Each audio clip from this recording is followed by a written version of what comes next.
نحمده ونصلی علی رسولہ الکریم اما بعد۔ گندم اور آٹا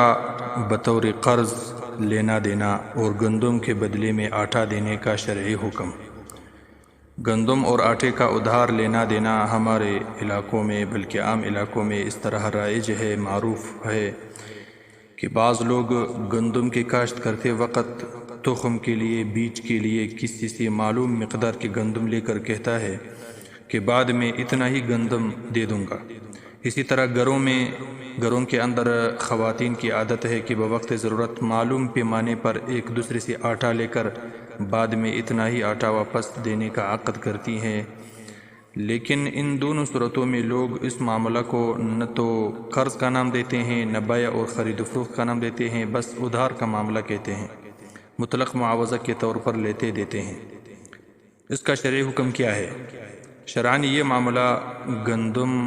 یا آٹا ادھار پر لینا دینا اگر یہ خرید و فروخت کے طور پر ہو تو سود ہونے کی وجہ سے ناجائز ہے، یہ سود ہے، خرید و فروخت کے طور پر جائز نہیں ہے۔ اور اگر قرض کے طور پر ہو تو پھر جائز ہے، بالکل اس میں کوئی قباحت نہیں ہے، قرض جائز ہے۔ اور بیع اور قرض کے درمیان فرق کیسے کیا جائے گا؟ یہ علامات سے کیا جائے گا۔ مثلا اگر الفاظ قرض کے ہوں تو پھر جائز ہوگا، اگر الفاظ خرید و فروخت کے ہوں تو ناجائز ہوگا۔ اگر الفاظ سے پتہ نہ چلے تو پھر یہ ہے کہ گندم لے کر گندم دینا، آٹا لے کر آٹا دینا، یعنی جو چیز آپ لے لے اسی جنس کی ادائیگی بطور شرط قرار دے، یا علاقے میں معروف ایسا ہی ہو اور ادائیگی کی مقدار میں بھی برابری کا خیال رکھتے ہوں تو پھر یہ معاملہ قرض شمار ہوگا، جائز ہوگا۔ کمی بیشی کے طور پر ادائیگی نہیں ہوتی، بالکل برابر مقدار میں ہوتا ہے اور وہی جنس دینا لینا ہوتا ہے، کوئی دوسری چیز پر عقد نہیں ہوتی، تو یہ معاملہ قرض ہے، یہ جائز ہے۔ اور اگر اسی جنس کی ادائیگی مشروط اور معروف نہ ہو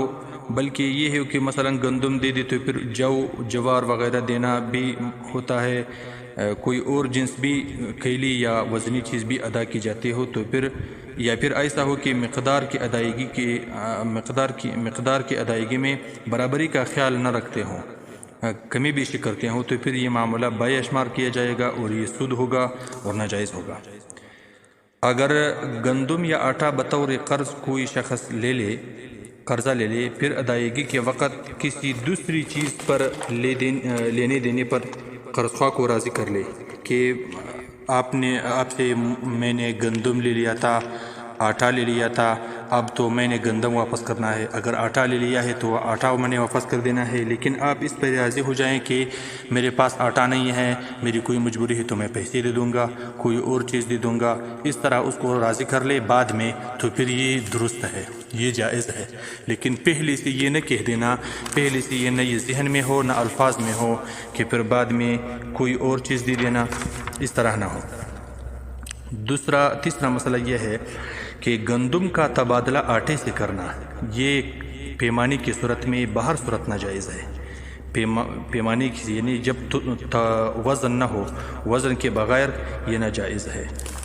قرض کے طور پر ہو پھر بھی ناجائز ہے، بیع کے طور پر ہو پھر بھی ناجائز ہے۔